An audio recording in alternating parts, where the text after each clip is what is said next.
Eulália sempre acreditou que o suor do seu rosto regava o futuro de Gustavo. Com as mãos endurecidas pelo cabo da enxada e a pele marcada pelo sol implacável da roça, ela transformou 3 hectares de terra vermelha em uma escada para o filho subir. Cada saca de feijão vendida e cada dúzia de ovos separada tinham um propósito sagrado: financiar os livros e as mensalidades na capital. Meu filho vai ser doutor, vai usar terno e nunca mais vai precisar sujar as mãos na terra como eu, ela sussurrava como uma prece enquanto preparava o café antes do amanhecer.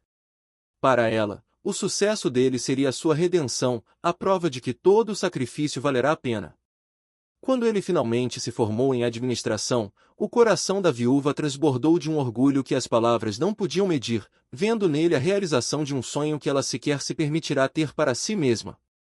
No entanto, o retorno de Gustavo após a formatura trouxe um presságio amargo. O jovem, agora moldado pelas luzes da cidade grande, olhava para a modesta casa de madeira com um distanciamento frio, como se estivesse visitando um museu de uma vida que ele desejava esquecer. Ao ver a alegria explosiva da mãe, ele reagiu com uma rigidez que ela não compreendeu de imediato. Mãe, não sou doutor, sou administrador. E consegui um emprego em uma multinacional. Preciso me mudar para a capital definitivamente, explicou ele, esquivando-se do abraço suado e afetuoso daquela que lhe deu tudo. Eulália, em sua simplicidade, não percebeu que o filho não estava apenas mudando de endereço, mas de identidade, deixando para trás o respeito pelas suas raízes em troca de uma fachada de sofisticação. As visitas de Gustavo tornaram-se raras e tingidas de um constrangimento crescente. Quando ele aparecia em seu carro novo, vestindo roupas de grife, o contraste com a vizinhança humilde parecia ferir seu ego. Certo dia, ao ver Eulália chamar a vizinha para ostentar o sucesso do menino, Gustavo explodiu em uma impaciência contida. Mãe, não precisa chamar ninguém, não quero esse tipo de atenção, disse ele, sentindo-se humilhado pela simplicidade daquela gente. Para ele, o amor de Eulália, manifestado em gritos de alegria e pratos de comida caseira, era um lembrete incômodo de um passado que ele considerava atrasado e desprovido de cultura. Ele já não via uma mãe heróica, mas uma mulher rústica que não cabia no mundo de reuniões e coquetéis que ele agora habitava. O golpe mais profundo veio durante um almoço preparado com o máximo esmero: frango caipira e arroz com pequi, os pratos favoritos da infância de Gustavo. Ele mal tocou na comida, olhando com desdém para a mesa posta com simplicidade. Mãe, você não tem algo mais simples? Um sanduíche ou uma salada? Essa comida é muito pesada e as pessoas com quem convivo agora têm outros gostos, sentenciou ele, enquanto digitava freneticamente no celular. Eulália sentiu o peito arder, mas engoliu o choro e foi preparar o sanduíche. Ela começou a entender que, para Gustavo, a cultura não estava na sabedoria da terra, mas na distância que ele conseguia colocar entre si e a sua origem. A experiência interessante que ele buscava não incluía as mãos calejadas de quem o sustentou. A separação definitiva aconteceu quando Eulália manifestou o desejo de conhecer o apartamento do filho na cidade. A resposta dele foi um muro intransponível de desculpas e vergonha velada. Não é uma boa ideia, o apartamento é pequeno e você não se sentiria confortável entre meus amigos, é um mundo muito diferente do seu, cortou Gustavo, sem olhar nos olhos dela. Ele tinha vergonha de apresentar a mulher que cheirava lenha e terra aos seus sócios refinados. Eulália viu o carro dele partir, levantando uma poeira que parecia nublar o resto de sua esperança. Ela ficou sozinha com sua horta e suas galinhas, enquanto o filho que ela criou para o mundo decidia que o mundo dela era pequeno demais para ele. Anos se passaram no mais absoluto silêncio. Gustavo ascendeu socialmente, casou-se com uma mulher de linhagem aristocrática e tornou-se um nome influente no mercado financeiro. Ele nunca mencionava a mãe, se alguém perguntava, ele dizia que era órfão de uma família de posses que se perdeu com o tempo. Porém, o destino tem formas irônicas de cobrar dívidas emocionais. Durante um grande congresso de sustentabilidade e agronegócio orgânico, o nome de uma investidora misteriosa começou a circular como a maior autoridade em recuperação de solos degradados e agricultura familiar do estado. Precisamos conhecer a fundadora desse projeto, ela é uma lenda viva no setor, comentou um de seus diretores, sem saber que estava traçando o caminho para um reencontro devastador. Gustavo foi enviado para negociar uma parceria com essa grande empresária. Ao chegar à sede da fazenda modelo, que agora ocupava centenas de hectares recuperados, ele foi conduzido a um escritório elegante, porém decorado com ferramentas rústicas de lavoura emolduradas como obras de arte. Quando a porta se abriu, ele não encontrou uma executiva de terno, mas uma mulher de postura altiva, cabelos brancos impecavelmente presos e olhos que guardavam a profundidade da terra. Era Eulália. Ela não tinha ficado parada chorando pelo abandono, ela tinha usado o conhecimento da roça para transformar sua pequena propriedade em um império de produção sustentável que agora ditava as regras do mercado. Seja bem-vindo, Gustavo. O que um administrador da capital deseja com uma simples mulher da roça? Perguntou ela, com uma voz firme que não carregava mágoa, apenas uma distância intransponível. O choque paralisou Gustavo. Ele olhou para as mãos da mãe, que ainda guardavam leves marcas do trabalho, mas que agora assinavam contratos de milhões. Ele percebeu que a ignorância que ele desprezava era, na verdade, uma sabedoria milenar que a tornará rica e respeitada mundialmente, enquanto ele passará a vida tentando fingir ser algo que não era. Mãe! Eu não sabia. Eu pensei que você ainda estivesse naquela casinha. Gaguejou ele, sentindo o peso da própria insignificância. Ele viu nos olhos dela que o perdão não seria dado apenas por ele estar arrependido agora que ela era poderosa. O perdão morava no fato de que ela nunca precisou do reconhecimento dele para ser grande. Eulália caminhou até a janela e apontou para os campos verdes que se estendiam até o horizonte. Eu dei a você o estudo para que você visse além do horizonte, mas você usou esse estudo para fechar os olhos para o chão que te sustentava, disse ela calmamente. Gustavo caiu em si, percebendo que a vergonha que sentirá da mãe era, na verdade, a medida da sua própria pequenez espiritual. Ele chorou. Chorou não pela perda da herança ou pelo sucesso dela, mas porque percebeu que, em sua busca por ser culto, ele se tornará o homem mais pobre daquela sala. Ele havia abandonado um tesouro humano em troca de um relógio de pulso e sapatos engraxados que agora pareciam apertar seus pés de vergonha. O choro de Gustavo ecoou pelo escritório, mas Eulália não o abraçou como fazia antigamente. Ela apenas lhe ofereceu um copo d'água e um lugar para sentar. Você veio aqui por negócios, então vamos falar de negócios. Minha vida pessoal e minhas lembranças não estão à venda, concluiu ela, voltando para sua mesa. Ele saiu dali com a alma em frangalhos, entendendo finalmente que a mãe que ele abandonou por ser pobre tinha se tornado a mulher mais rica que ele jamais conheceria, rica de terra, de alma e de uma dignidade que o dinheiro dele nunca conseguiria comprar. A lição estava escrita na terra vermelha: quem despreza a semente nunca merece a sombra da árvore. Eulália sentia o silêncio da casa crescer a cada dia, transformando-se em um abismo que as paredes de madeira já não conseguiam conter. O telefone, que antes era uma ponte de esperança, tornou-se o instrumento de sua maior agonia. As conversas com Gustavo haviam perdido o calor da partilha e ganho o gélido tom da formalidade corporativa. Como está a mãe? Bem, filho, preciso desligar, estou ocupado, ele dizia, atropelando qualquer tentativa dela de contar sobre a colheita ou sobre a saudade que lhe apertava o peito. A mãe percebia que não estava perdendo apenas uma visita agendada, estava perdendo a essência do filho que carregou no colo, enquanto ele se perdia em um labirinto de prédios altos e agendas lotadas na capital. Tomada por uma coragem desesperada, Eulália decidiu romper o protocolo do silêncio e ligar fora do horário combinado, implorando por uma migalha de atenção. A resposta de Gustavo foi um golpe seco, desprovido de qualquer empatia pelas mãos que tanto trabalharam por ele. Mãe, não é um bom momento, as coisas estão complicadas aqui, você não entenderia, são coisas do meu mundo agora, sentenciou ele, estabelecendo uma fronteira invisível entre a roça e o asfalto. Para Eulália, aquela frase foi como uma navalha. O mundo dele agora era um lugar onde ela não possuía passaporte, um território onde o sacrifício de uma vida inteira era visto como uma linguagem arcaica e incompreensível. Enquanto Eulália definhava na solidão do interior, Gustavo operava uma metamorfose completa em sua existência, apagando qualquer rastro de sua origem humilde. O jovem administrador agora desfrutava de uma cobertura luxuosa e circulava em carros importados, vestindo a armadura de ternos italianos para esconder o menino que um dia correu descalço na terra vermelha. Ao seu lado, Valentina Costa Silva representava o ápice de suas ambições, uma herdeira refinada que validava seu novo status social. Valentina, Você vai amar o restaurante de hoje, é onde a elite da cidade se encontra, vangloriava-se ele, acreditando que o luxo era o único idioma que valia a pena falar, enquanto omitia sistematicamente a existência da mulher que ainda vivia entre galinhas e hortas.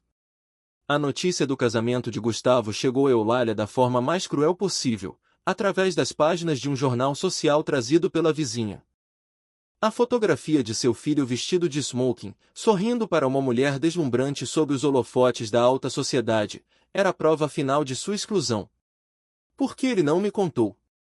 O jornal diz que teve 300 convidados e eu, que sou a mãe, não merecia estar lá, sussurrou ela, com as lágrimas manchando o papel que celebrava a união do jovem executivo em ascensão.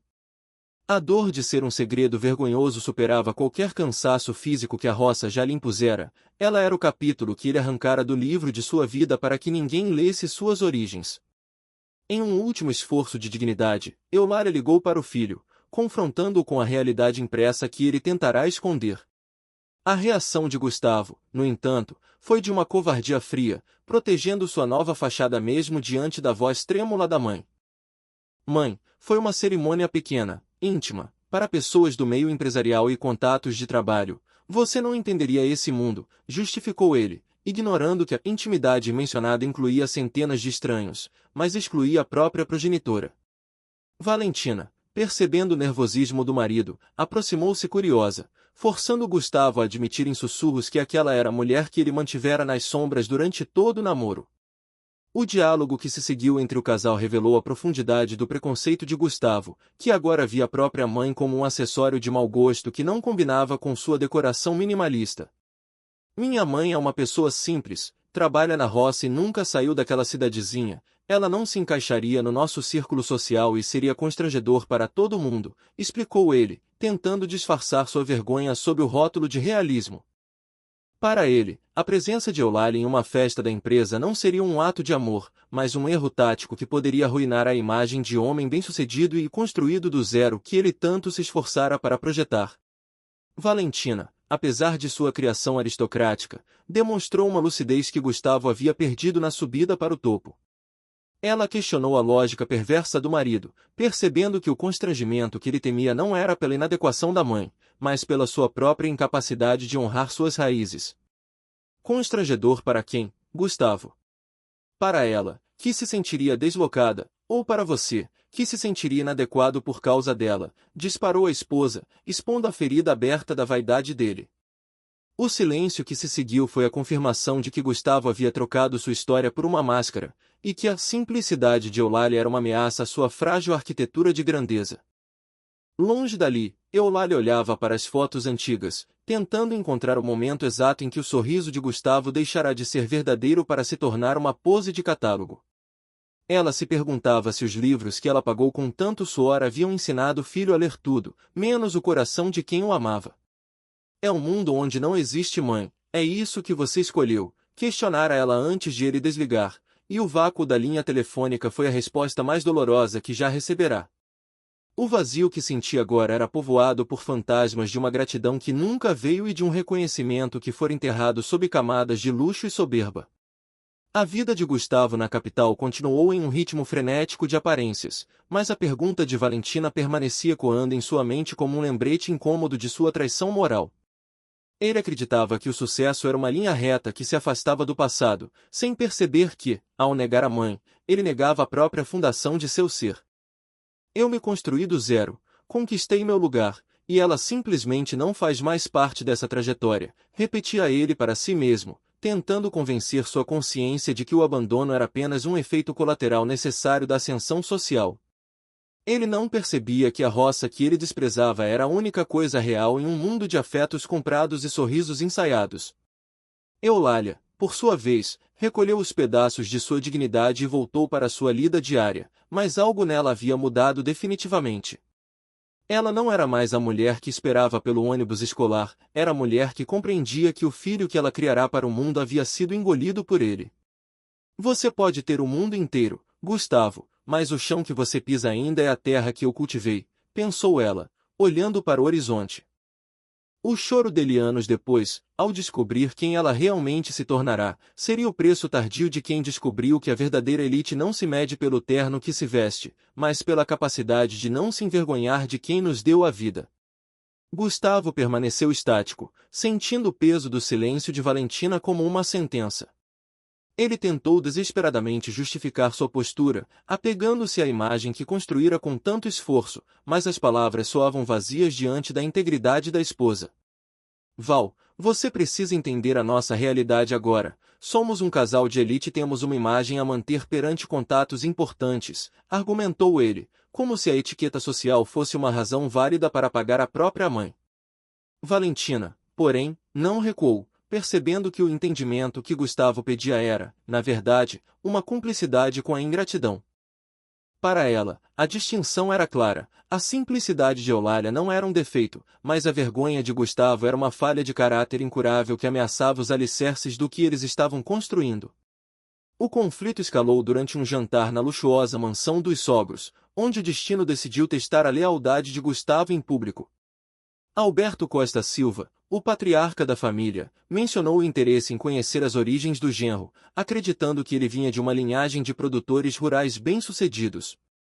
Gustavo sentiu o suor frio escorrer pelas costas ao ouvir o sogro sugerir uma visita à suposta fazenda da família no interior.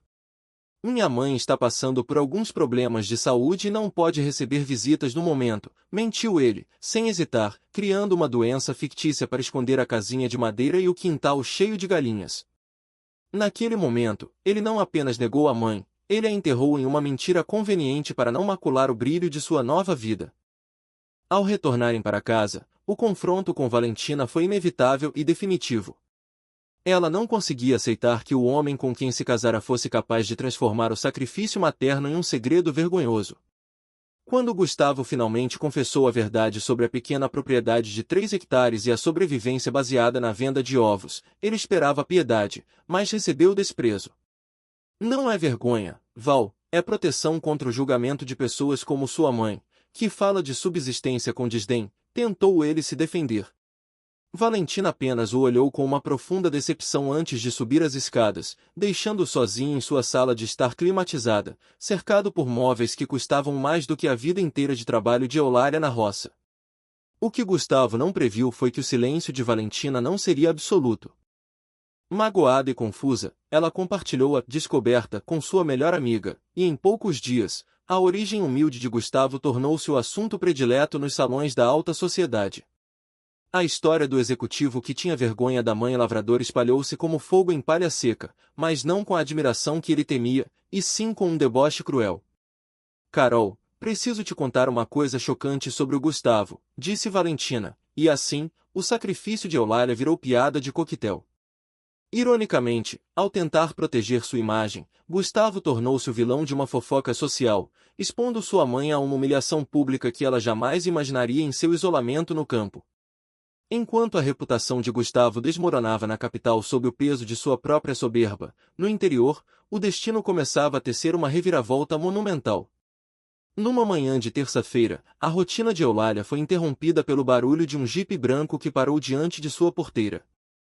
Um homem chamado Marcos Pereira, um geólogo perdido, pediu apenas um copo d'água, mas seus olhos treinados viram algo que décadas de lavoura não haviam revelado. Dona Eulália, a senhora já mandou fazer análise deste solo. Sei que não presta para o plantio, mas pode haver outras coisas aqui, sugeriu ele, observando as formações rochosas que ela sempre considerará meros obstáculos para o arado. Eulália, com sua hospitalidade inata, não apenas serviu a água como também ofereceu bolo de fubá, sem saber que estava abrindo as portas para uma fortuna imensa. O geólogo, intrigado pela coloração da terra e pelo formato das pedras nos fundos da propriedade, pediu permissão para coletar amostras. Pode olhar, mas não tem nada interessante lá, só mato e pedra, respondeu ela, rindo da curiosidade do homem. Ela via apenas a dureza da terra que lhe calejara as mãos, enquanto o especialista via os sinais químicos de uma riqueza subterrânea que desafiava a pobreza da superfície. O que era um estorvo para a enxada estava prestes a se tornar um tesouro para a mineração. 2 dias depois, Marcos retornou com uma equipe técnica e equipamentos de perfuração, transformando o silêncio da roça em um canteiro de exploração científica. Eulália observava tudo com uma calma desconfiada, servindo café para os trabalhadores enquanto as máquinas penetravam no solo vermelho que ela tanto conhecia. Por volta das 3 da tarde, o som da perfuratriz mudou, e o rosto de Marcos empalideceu ao examinar os fragmentos que subiam das profundezas. Marcos, vem ver isso aqui, gritou um dos técnicos, e o geólogo, usando uma lupa e testes químicos rápidos, confirmou o que parecia impossível. Sob os 3 hectares de terra imprestável de Eulália, escondia-se uma reserva valiosa. A análise preliminar indicava que o solo duro e pedregoso era, na verdade, um afloramento de minérios raros de altíssimo valor comercial.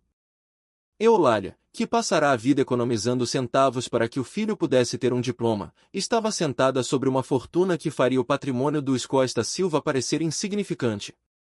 Dona Eulália, a senhora não tem ideia do que tem aqui, esses 3 hectares valem mais do que todas as fazendas desta região juntas, explicou Marcos, tentando conter a euforia. Ela ouvia tudo em silêncio, processando a informação não com ganância, mas com a serenidade de quem já conhecia a verdadeira riqueza da sobrevivência, enquanto seu filho, na cidade, continuava a fingir que ela não existia. A notícia da descoberta mineral se espalhou rapidamente, atraindo investidores e advogados à porta da casinha de madeira. Eulália, no entanto, manteve os pés no chão, recusando as primeiras ofertas agressivas e decidindo que, desta vez, seria ela quem ditaria as regras. Enquanto isso, na capital, Gustavo começava a sentir o ostracismo social. O jovem executivo era agora visto como um homem sem raízes e sem honra. Ele ainda não sabia que a mãe que ele dizia estar doente para evitar visitas estava prestes a se tornar o centro de um império industrial que mudaria a economia do Estado para sempre. O mundo de luxo que ele tanto idolatrava estava prestes a ser ofuscado pelo brilho da terra que ele desprezou. A ironia final estava se desenhando. O filho que teve vergonha da pobreza da mãe em breve teria que encarar a própria insignificância diante da magnitude dela. Eulália, com suas mãos calejadas e seu vestido remendado, estava prestes a assinar contratos que Gustavo jamais sonharia em gerenciar. Eu sempre disse que meu filho seria doutor para não sujar as mãos na terra, mas foi essa mesma terra que guardou o nosso futuro por todos esses anos, pensou ela, olhando para o buraco da perfuração. A história de abandono estava chegando ao fim, e o choro de Gustavo seria a única coisa que ele teria de sobra quando percebesse que, ao jogar fora a semente por vergonha, ele perdeu o direito de participar da colheita mais rica de sua vida. Marcos olhou para as pedras que Eulália sempre chutou para fora do caminho e viu nelas o brilho de uma nova era. O geólogo, com a voz embargada pela magnitude da descoberta, tentou explicar àquela mulher humilde que o solo sob seus pés era uma mina de tesouros naturais. Dona Eulália, a senhora está sentada numa das maiores jazidas de quartzo rosa e ametista do estado. A senhora é milionária e nunca mais vai precisar se preocupar com dinheiro, revelou ele, transformando mato e pedra em uma fonte inesgotável de recursos. Eulália, sentada em uma pedra bruta, olhou para sua casa de madeira e para suas galinhas, tentando processar como a terra que lhe pedirá tanto suor agora decidirá devolver tudo em forma de joias subterrâneas. Seguindo a orientação ética de Marcos, Eulália não se deixou seduzir pelas primeiras ofertas de compra, que pareciam fortunas, mas eram migalhas perto do potencial real. Ela aprendeu a negociar não a terra, mas o direito de explorá-la, mantendo a posse de suas raízes enquanto os royalties começavam a jorrar em sua conta bancária. Dona Eulália, com o contrato certo, a senhora pode ganhar R$500.000 por mês só de royalties, previu o advogado Dr. Reinaldo, e a profecia se cumpriu com depósitos que ela mal sabia pronunciar. No dia em que assinou o contrato com a primeira mineradora, a nova milionária chorou uma lágrima salgada de solidão, sentindo que o ouro do mundo não comprava a presença do único filho que ela queria abraçar. Eulália tentou compartilhar a vitória com Gustavo, mas encontrou apenas o silêncio cortante da indiferença urbana. Ela gravou uma mensagem emocionada, pedindo para conversar, mas ele, mergulhado em um jantar de luxo, deletou a voz da mãe como se fosse um spam inconveniente de seu passado pobre. É minha mãe, deve querer dinheiro para alguma coisa, amanhã eu ligo, mentiu ele para Valentina, sem saber que amanhã se tornaria um abismo. Quando Eulália tentou a quarta ligação, a gravação informou que o número fora desconectado. Gustavo havia trocado de telefone para se blindar contra a simplicidade dela, sem imaginar que estava se trancando para fora de uma fortuna que salvaria sua própria pele. Mesmo com a conta transbordando, Eulália permaneceu a mesma mulher de alma farta e mãos generosas, transformando sua riqueza em um milagre silencioso para a comunidade. Ela reformou sua casa, mas continuou acordando com as galinhas e cuidando de sua horta, usando o excedente para curar as dores dos vizinhos. Pagou cirurgias, quitou dívidas de amigos e financiou estudos de jovens da região, sempre inventando histórias sobre loterias ou ONGs para não perder a essência de sua convivência. Eu queria continuar sendo tratada como a Eulália de sempre, pensava ela, enquanto se tornava a fada madrinha anônima de um interior que via nela prova de que a terra recompensa quem a ama com verdade. Enquanto a luz de Eulália brilhava no interior, a sombra do fracasso começou a envolver Gustavo na capital, onde o castelo de cartas de sua ascensão social começou a ruir. A empresa onde trabalhava entrou em crise e ele foi demitido, revelando a fragilidade de um padrão de vida construído sobre salários altos e nenhuma reserva sólida.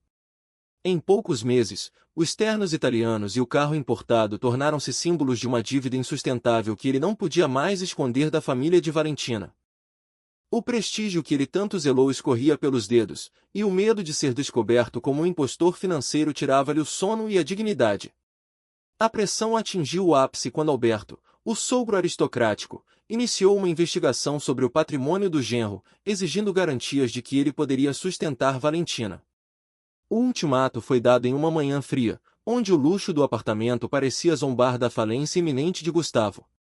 Meu pai quer que você prove seu patrimônio e investimentos. Ele disse que, se você não tiver garantias financeiras, será melhor a gente se separar, sentenciou Valentina, com um olhar que já não via nele o executivo de sucesso, mas um homem acuado. Gustavo riu amargamente da ironia. Seu único patrimônio era a mãe que ele negara e a terra que ele desprezara como subsistência insignificante. Sozinho em sua sala luxuosa, Gustavo contemplou o abismo de sua própria criação, percebendo que o orgulho era o mais caro dos impostos. Ele pensou em ligar para Eulália, não por ganância, mas pelo desejo primal de ouvir a única voz que o amava sem condições ou extratos bancários. Contudo, a vergonha de admitir que estava quebrado falou mais alto que a saudade, impedindo de buscar o refúgio que ela certamente lhe daria. Como vou admitir que a vida dourada era mentira e que talvez precise da ajuda daquela mulher simples que desprezei? Questionava-se ele, enquanto a imagem de Eulália na casinha de madeira tornava-se seu último pensamento de paz. Sem coragem para encarar o julgamento da elite da capital e sem suporte financeiro para manter as aparências, Gustavo tomou uma decisão drástica motivada pelo desespero e pela necessidade de recomeço. Ele resolveu abandonar a vida de aparências e procurar emprego no interior, fugindo dos olhos de Alberto e da fofoca que Valentina iniciará. Sua intenção era desaparecer na simplicidade do campo, onde ninguém o conhecesse como o executivo em ascensão que faliu. Ele buscava redenção no anonimato, sem saber que o destino o estava levando de volta exatamente para onde a glória de sua mãe agora reinava de forma absoluta. A viagem de volta para a região de sua infância foi um mergulho em memórias que ele tentará sufocar, mas que agora emergiam com a força da necessidade. Ao entrar nos limites da cidadezinha, Gustavo notou mudanças estranhas. As estradas estavam melhores, o hospital tinha equipamentos novos e o clima de esperança era palpável entre os moradores. Ele não entendia como aquele lugar, que ele considerava fadado ao esquecimento, parecia agora tão vibrante e renovado.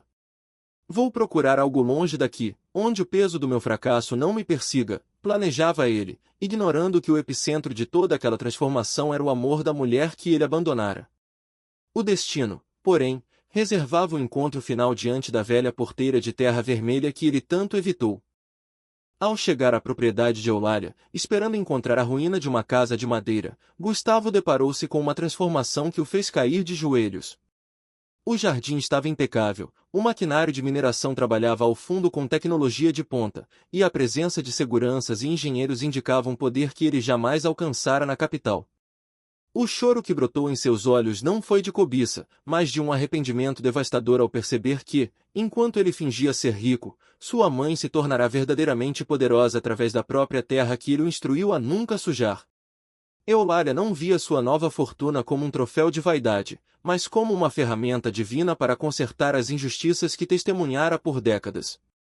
Sentada no escritório do Dr. Reinaldo, ela não exibia joias ou sedas, mas uma pasta gasta contendo o esboço de um futuro para sua gente.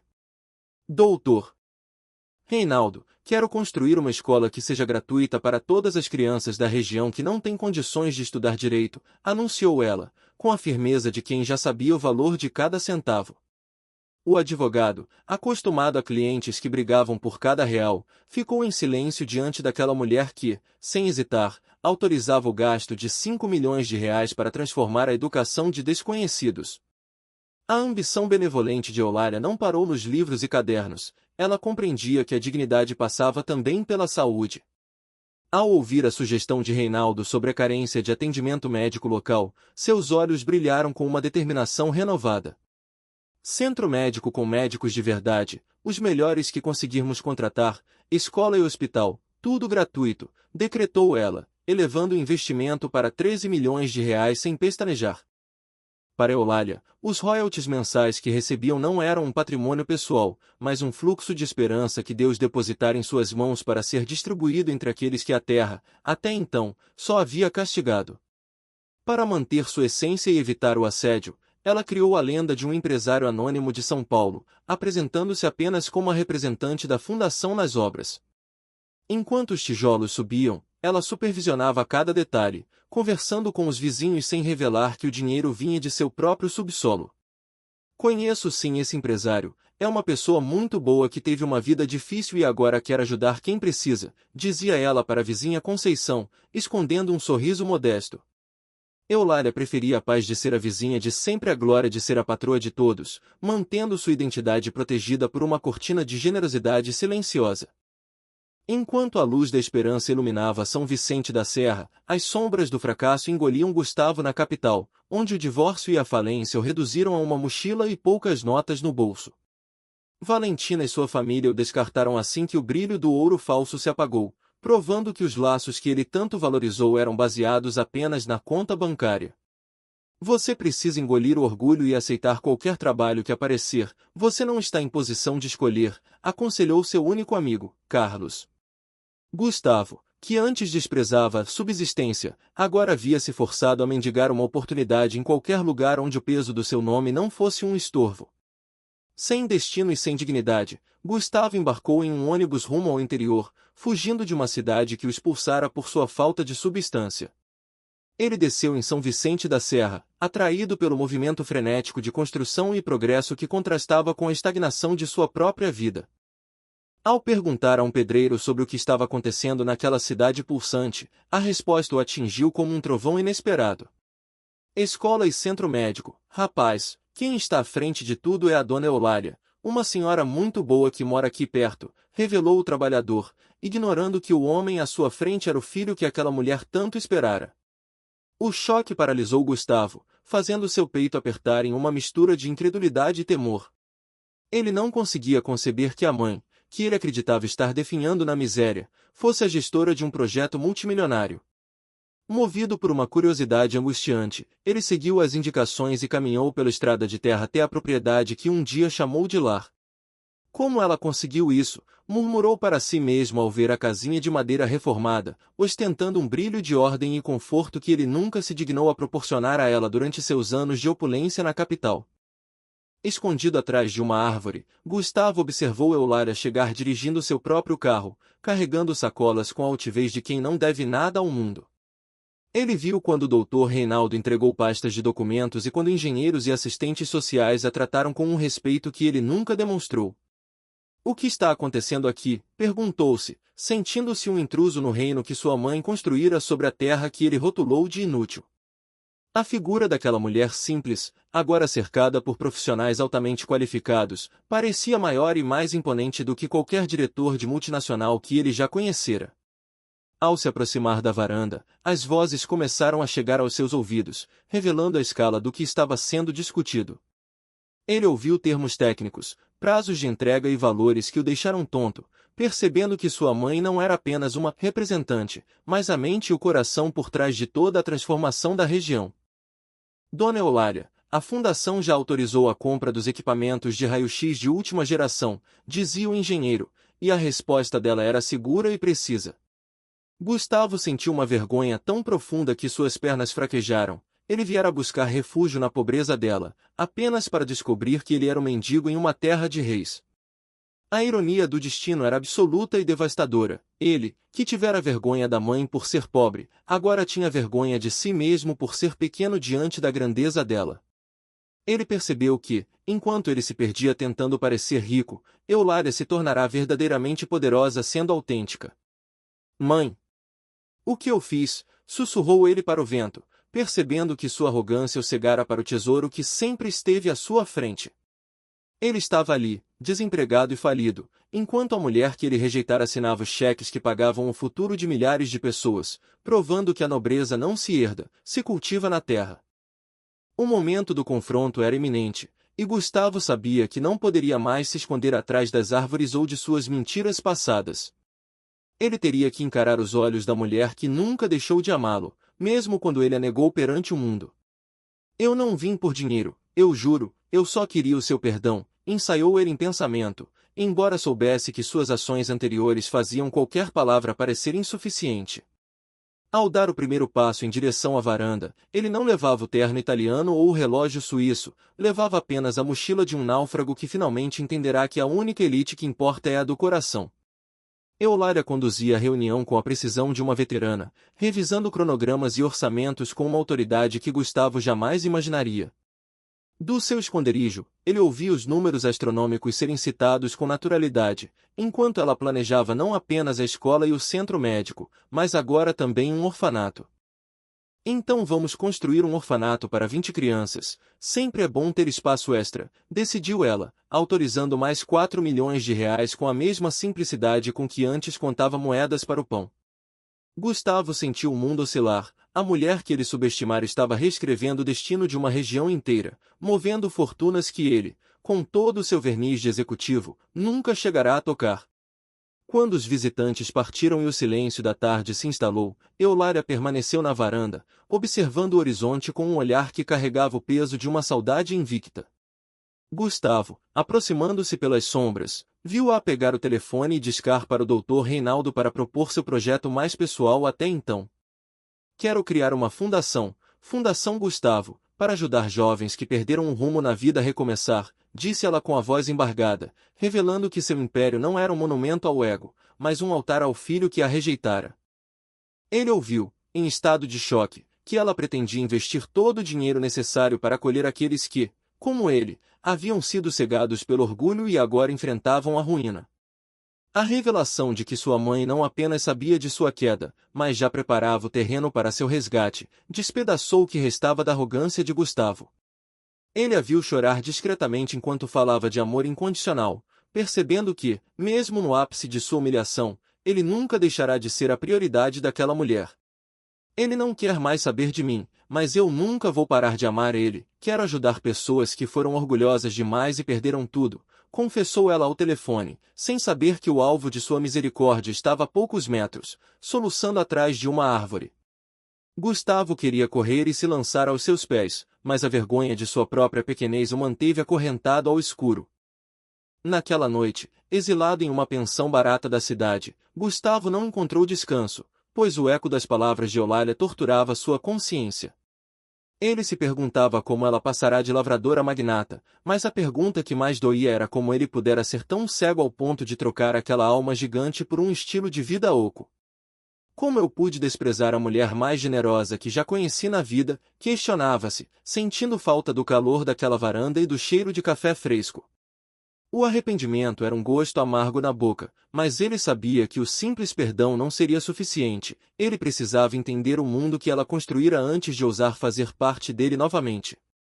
Ao amanhecer, movido por um desejo de redenção através do esforço, Gustavo tomou a decisão de se infiltrar nas obras da mãe sob uma identidade falsa.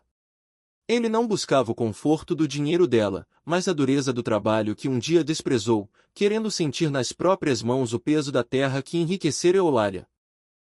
Seu Joaquim, Dona Eulália falou que precisa de mais trabalhadores na obra da escola, perguntou ao dono da pensão, sendo informado de que para ela o caráter valia mais que a experiência. Gustavo percebeu que teria que enfrentar o julgamento direto da mulher que enganara, pois ela fazia questão de entrevistar pessoalmente cada novo integrante de seus projetos. O canteiro de obras da escola era um formigueiro de atividade e propósito, um contraste brutal com os escritórios frios onde Gustavo costumava trabalhar. Ele observava Eulália de longe, movendo-se entre pedreiros e engenheiros com uma dignidade natural que impunha respeito imediato em todos. Estou procurando trabalho, preciso recomeçar, disse ele ao encarregado, tentando esconder o nervosismo enquanto era avaliado por olhos que viam através de suas roupas gastas e mãos macias. O encarregado, sem desconfiar da linhagem do rapaz, decidiu levá-lo até a patroa, forçando o encontro que Gustavo tanto temia e, ao mesmo tempo, desejava. O coração de Gustavo batia contra as costelas como um animal enjaulado enquanto ele caminhava em direção à mãe, protegendo-se sob o pseudônimo de Ricardo Silva. Quando ela finalmente se virou, o tempo pareceu congelar em uma moldura de dor e reconhecimento mútuo que nenhum dos presentes pôde notar. Dona Eulália, este é o Ricardo, está procurando trabalho, anunciou o encarregado, quebrando o silêncio ensurdecedor que se instalara entre os dois. Eulália empalideceu, e por um segundo, o brilho da empresária decidida vacilou diante da visão do filho pródigo, agora maltrapilho e humilhado, vindo buscar abrigo no suor do próprio rosto. Com uma força de vontade sobre-humana, Eulália manteve a máscara de profissionalismo, decidindo entrar no jogo de fingimento do filho para não expô-lo diante dos outros trabalhadores. Ricardo. Prazer em conhecê-lo, você tem experiência em construção? Perguntou ela, a voz tremendo sutilmente em uma frequência que só ele era capaz de identificar como um grito de angústia reprimida. Gustavo baixou os olhos, incapaz de sustentar o olhar da mulher que ele outrora considerara inadequada para seus círculos sociais.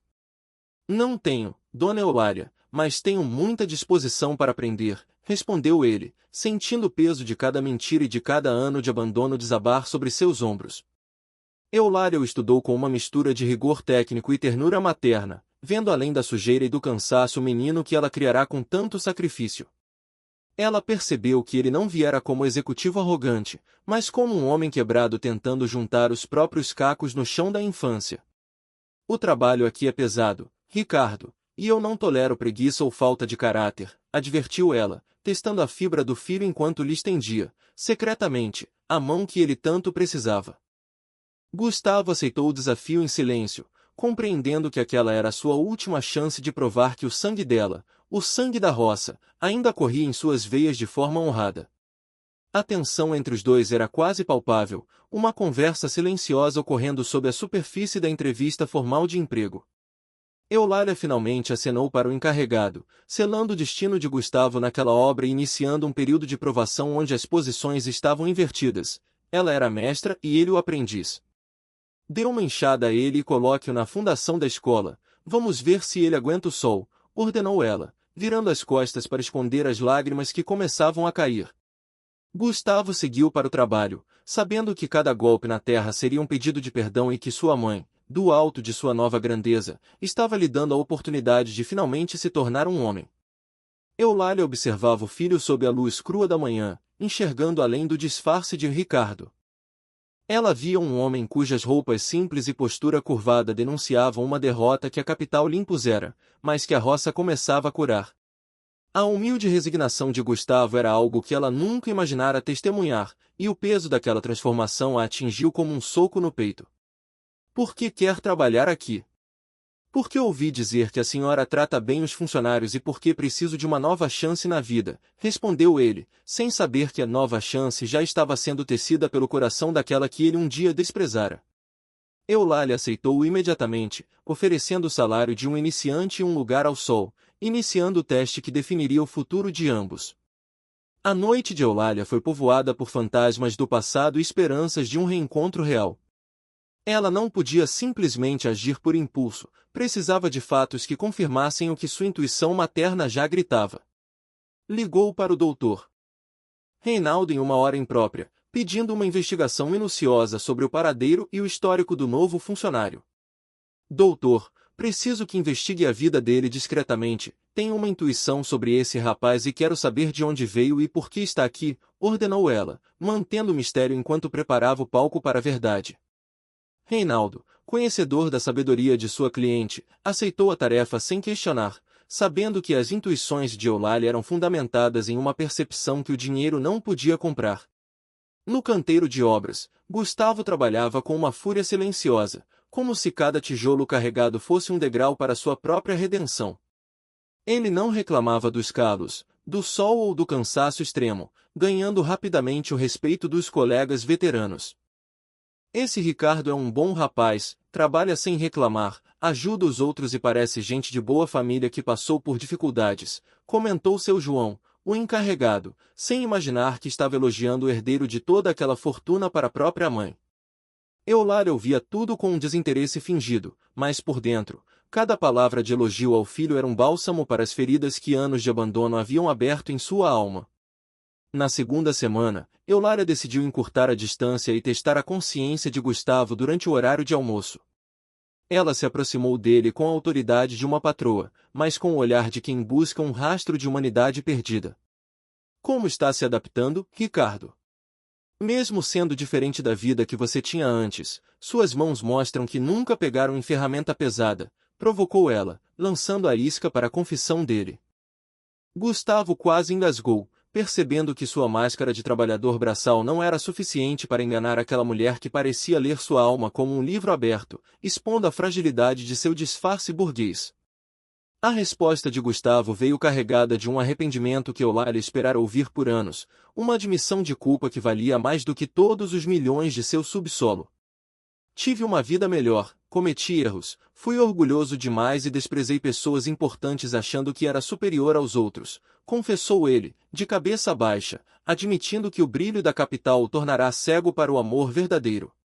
Eulália sentiu o coração disparar ao ouvir o filho dizer que, se pudesse voltar atrás, faria tudo diferente, especialmente com aqueles que o amavam. Ela percebeu que a falência financeira fora o preço necessário para que ele recuperasse a riqueza do caráter.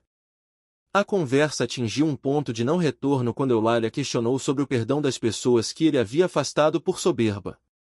Gustavo, mergulhado em uma melancolia profunda, demonstrou acreditar que o abismo que criara era intransponível, ignorando que a ponte já estava sendo construída.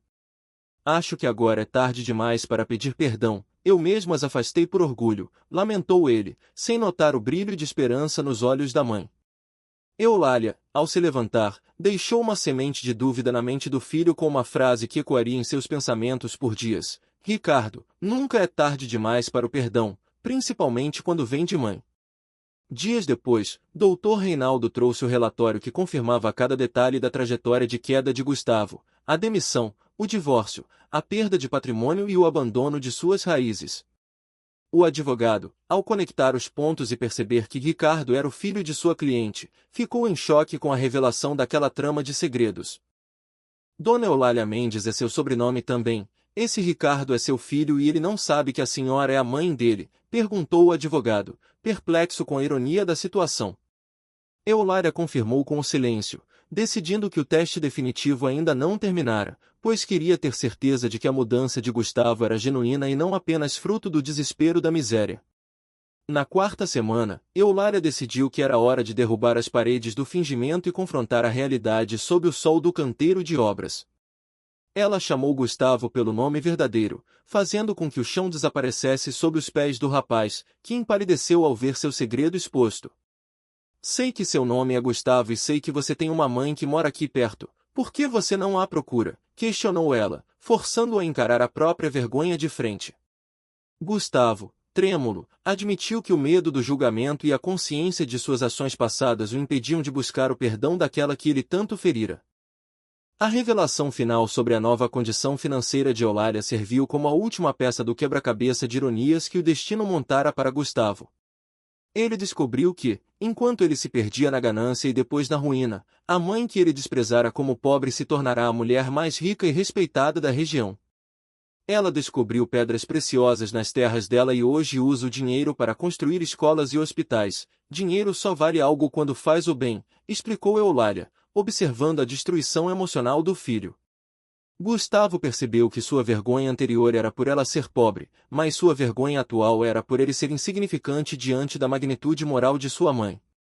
Um momento de tensão absoluta culminou quando Eulália se aproximou dele, quebrando a barreira entre patroa e empregado, entre o segredo e a verdade.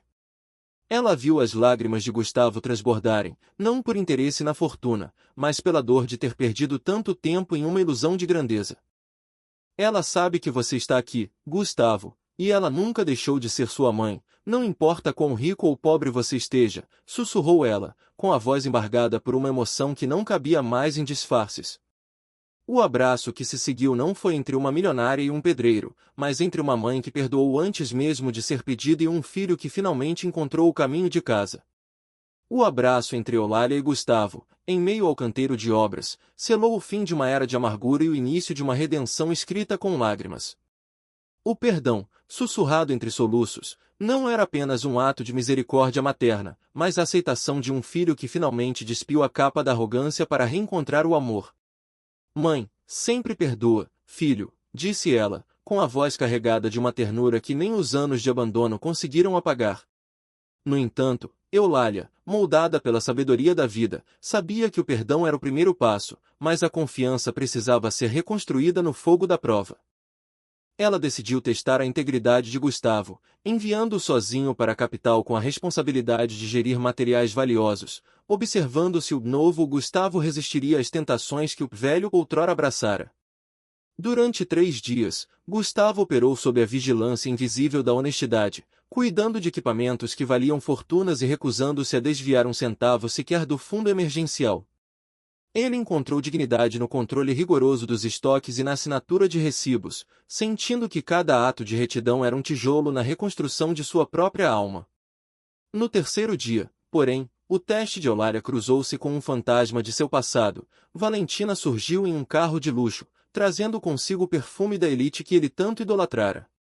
Gustavo, vim te buscar para voltar para sua vida de verdade. Eduardo é meu namorado e está disposto a te dar um emprego de gerente, anunciou ela, oferecendo um retorno imediato ao conforto que ele perderá.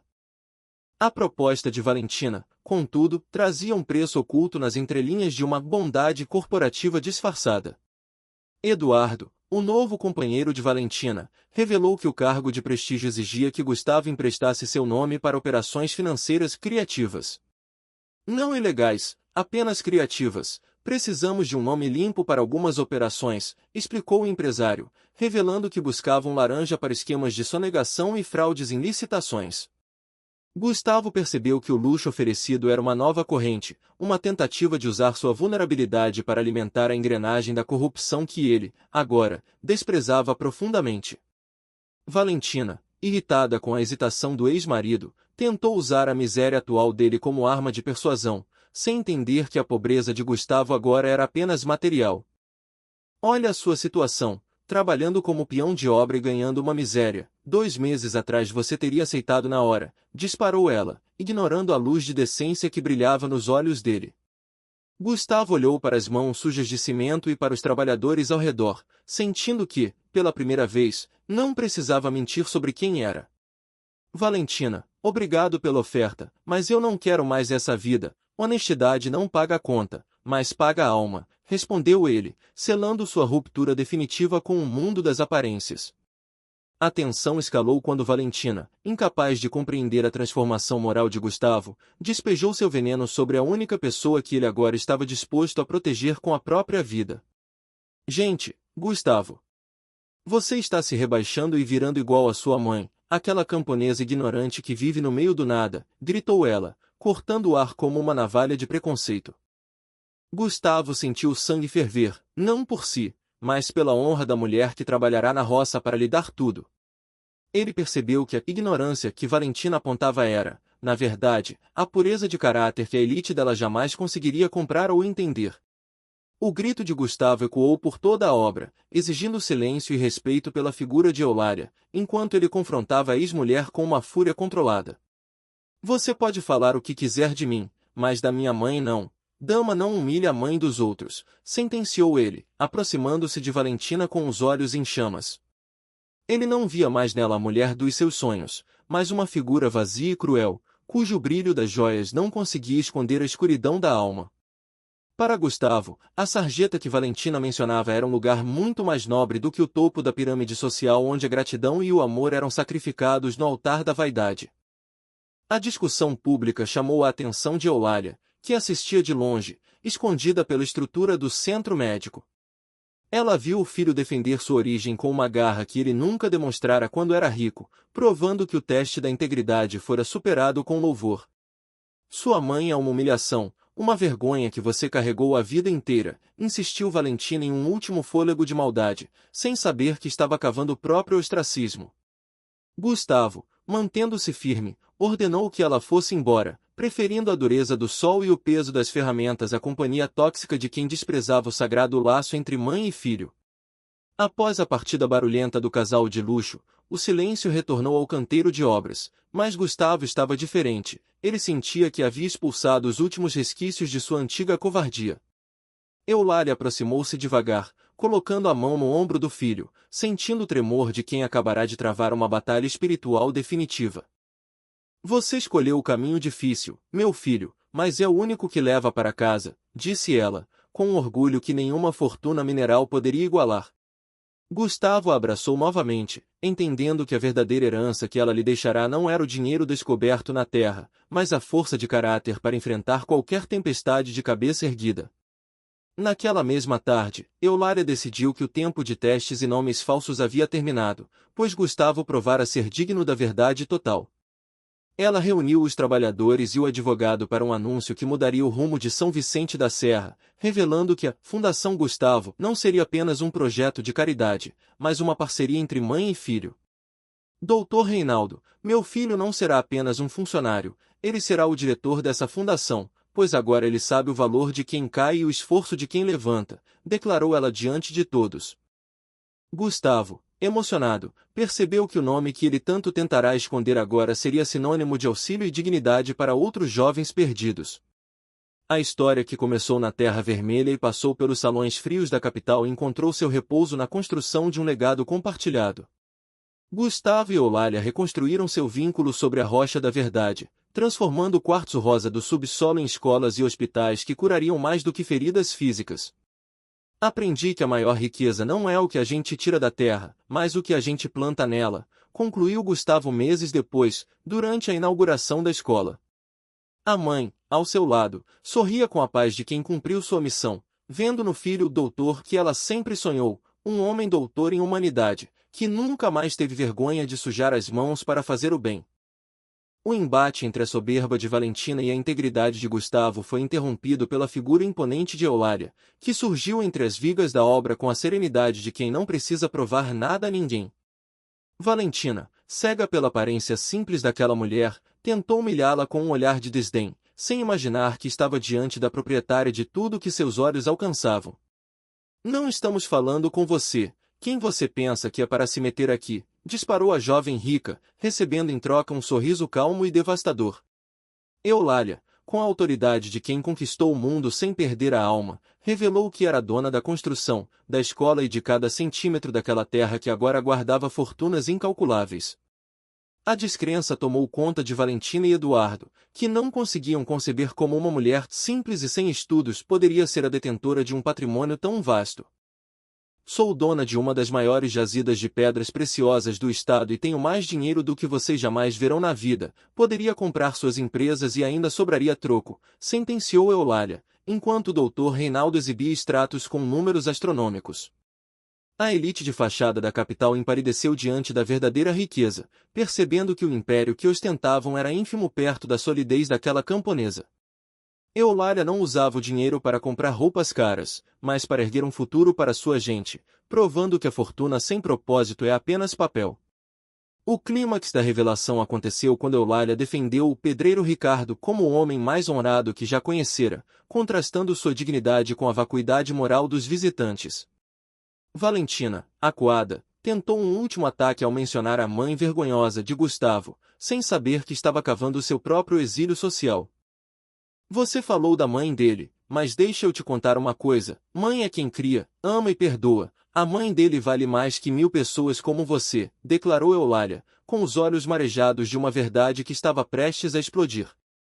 Gustavo sentiu que o peso do segredo era insuportável e que o teatro de nomes falsos precisava dar lugar à redenção pública. Com a voz firme e o coração exposto, Gustavo deu o passo definitivo para fora da escuridão do orgulho.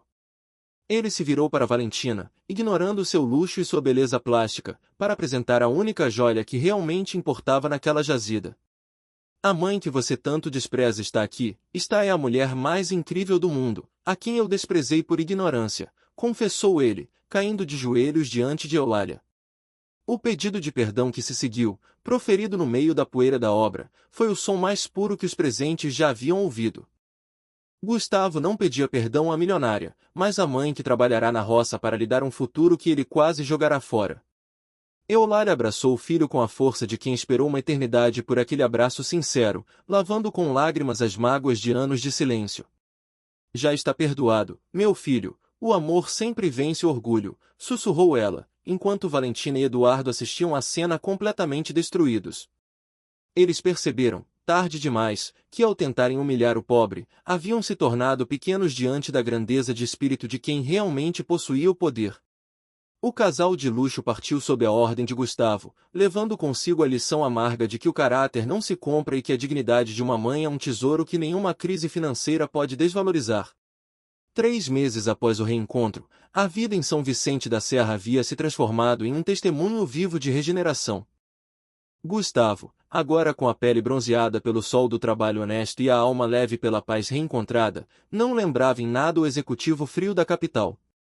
Ele se tornará o braço direito da mãe na gestão dos projetos sociais, aprendendo que o valor de um homem é medido pelo que ele constrói para os outros.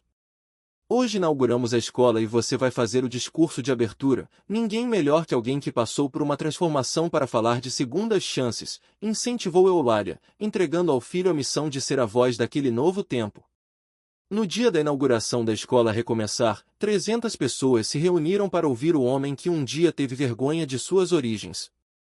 Gustavo subiu ao palco sem a máscara da perfeição, escolhendo a vulnerabilidade como sua nova força. Meu nome é Gustavo Santos e há alguns meses eu era o homem mais ingrato do mundo. Tive vergonha da minha mãe porque ela trabalhava na roça e não tinha estudo formal, começou ele, silenciando a multidão com sua honestidade brutal. Ele não tentou esconder suas falhas, mas as usou como alicerce para explicar que a verdadeira inteligência mora na gratidão e no reconhecimento de quem nos deu a base para caminhar. Olhando para Eulália na primeira fila, Gustavo rendeu-lhe a homenagem que o mundo lhe devia, reconhecendo-a como a arquiteta de sua nova vida.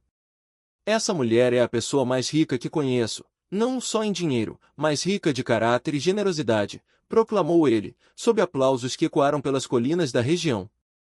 Ele explicou que a escola não era feita apenas de tijolos e cimento, mas de um amor incondicional que Eulália sentia por crianças que nem conhecia. O filho, que antes queria se esconder da camponesa, agora sentia um orgulho tão vasto que não cabia em palavras, percebendo que o diploma que ela pagará com suor só ganhará valor quando ele aprendeu a honrar as mãos que o entregaram. O discurso de Gustavo tornou-se uma lenda local, inspirando os jovens a valorizarem suas famílias e a entenderem que o sucesso sem raízes é uma árvore fadada a cair. Ele concluiu afirmando que a fundação e a escola eram extensões do coração de Eulália, um lugar onde o erro não era o fim, mas o ponto de partida para uma nova história. Esta escola foi construída com o dinheiro dela, mas principalmente com o amor por um futuro que ela pode não viver para ver, finalizou ele, emocionado. A multidão entendeu que a riqueza de Eulália não vinha das pedras preciosas encontradas no solo, mas da capacidade de transformar o sofrimento em adubo para a esperança de toda uma comunidade. Ao descer do palco, o primeiro abraço de Gustavo foi para a mãe, o porto seguro que ele quase perderá na tempestade da vaidade. Eles caminharam juntos pelos corredores da nova escola, vendo as crianças ocuparem as salas que um dia foram apenas um sonho em meio à terra vermelha. Finalmente estou em casa, mãe, murmurou ele, sentindo que nenhum apartamento de luxo na capital jamais oferecerá o conforto daquela verdade. Eulália sorriu, sabendo que sua missão estava completa. Ela dera estudo ao filho, mas a vida, em sua ironia generosa, ensinara a ele a lição mais importante de todas, que a maior fortuna do mundo é poder olhar nos olhos de quem nos ama e dizer, sem medo, quem nós realmente somos. A atmosfera na inauguração da escola transbordava uma esperança palpável, unindo gerações que antes estavam à margem do progresso. Pais com bebês no colo e idosos cujos olhos brilhavam com a promessa da alfabetização tardia formavam um mosaico de dignidade recuperada. Gustavo, do alto do palanque, sentia o peso e a honra de cada olhar, compreendendo que sua missão de vida havia mudado radicalmente. Minha mãe me ensinou que riqueza verdadeira não é o que você acumula, é o que você compartilha, não é o que você guarda para si, é o que você deixa para o mundo, declarou ele, ecoando a filosofia de Eulália que agora servia de fundação para toda aquela estrutura de tijolos e ideais. A interrupção de Dona Maria, uma senhora de 7 décadas que nunca tivera a chance de decifrar as letras, trouxe o toque final de humanidade à cerimônia.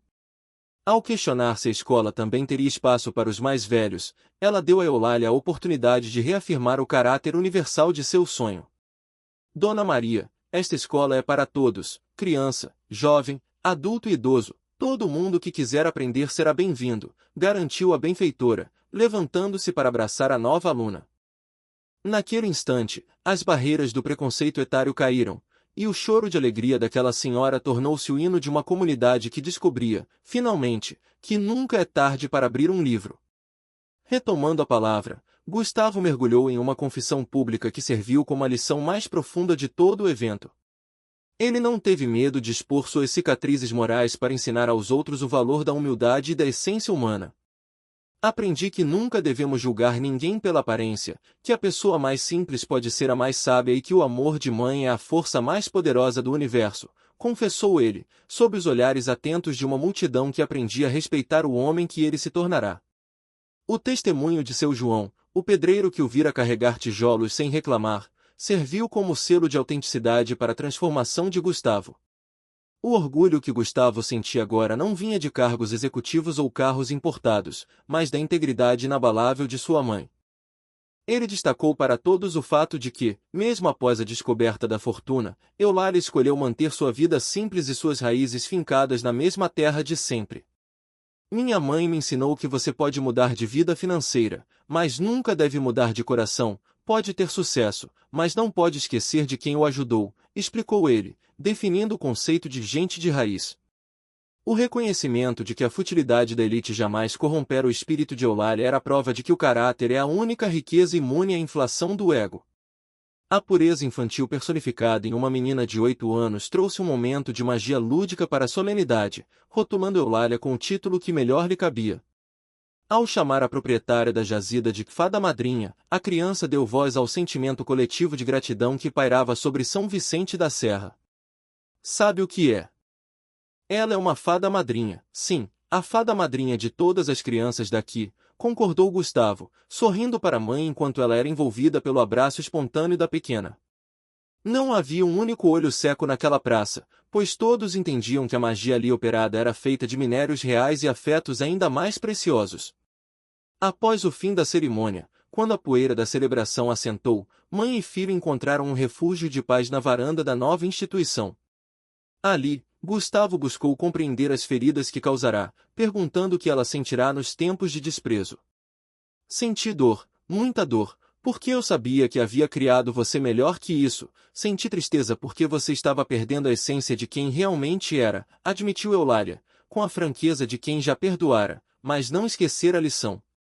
Ela revelou que sua esperança renascera ao vê-lo procurar emprego como um homem comum, provando que a vida ensinara a ele o que as palavras não conseguiram. O arrependimento de Gustavo pelo tempo perdido foi rapidamente acolhido pela sabedoria prática de Eulália, que via no passado apenas um adubo para o futuro. Ela propôs que o filho assumisse a direção da escola e a coordenação de todos os projetos sociais, transformando sua experiência corporativa em uma ferramenta de bem-estar coletivo. Filho, tempo perdido só existe se a gente não aprende nada com ele. Você aprendeu e agora pode ensinar outros, afirmou ela, estendendo-lhe não apenas um cargo, mas a oportunidade definitiva de redenção. Gustavo aceitou o desafio, mas com a promessa solene de que nenhuma decisão seria tomada sem o conselho daquela que era sua bússola moral. Enquanto observavam os primeiros alunos correndo pelo pátio e os professores organizando o futuro nas salas de aula, a escala de valores de ambos estava perfeitamente alinhada. Para Eulália, As ametistas e quartzos que a terra revelara eram apenas meios para um fim muito maior e mais duradouro. Quer saber qual é o meu maior tesouro? Não são as pedras preciosas que descobri na terra, é ter meu filho de volta, confidenciou ela, enquanto o pôr do sol dourava a fachada da escola. Gustavo, por sua vez, sentia que sua maior dívida estava paga, pois finalmente reconhecera que a mulher mais rica do mundo sempre estivera ao seu lado, mesmo quando ele vivia na pobreza do orgulho. A escola recomeçara e o centro médico tornaram-se modelos de excelência, provando que a gestão baseada no amor e na honestidade produz frutos que a ganância jamais alcançará. O orfanato, abrigando crianças com o futuro agora garantido, era o testemunho vivo de que o ciclo de pobreza e abandono fora quebrado pela iniciativa de uma única mulher. Aprendi que verdadeiro sucesso não se mede pelo que você tem, mas pelo que você faz com o que tem, refletia Gustavo, agora plenamente integrado à comunidade que um dia considerou inferior. Ele não era mais o jovem executivo em ascensão, mas o homem de raízes profundas que sustentava o crescimento alheio. A história de Eulália e Gustavo encerrou-se não com um ponto final, mas com uma reticência de esperança que se estendia por toda a região. O sol que se punha atrás da escola marcava o fim de um dia e o início de uma nova tradição de dignidade para milhares de famílias. Nunca é tarde para recomeçar quando você tem amor verdadeiro te esperando em casa, concluía a narrativa silenciosa de suas vidas. Juntos, eles provaram que a terra pode dar pedras, mas é o coração que as transforma em joias, e que a maior descoberta mineral de Eulália não foi o quartzo rosa, mas a alma de ouro de um filho que aprendeu a amar.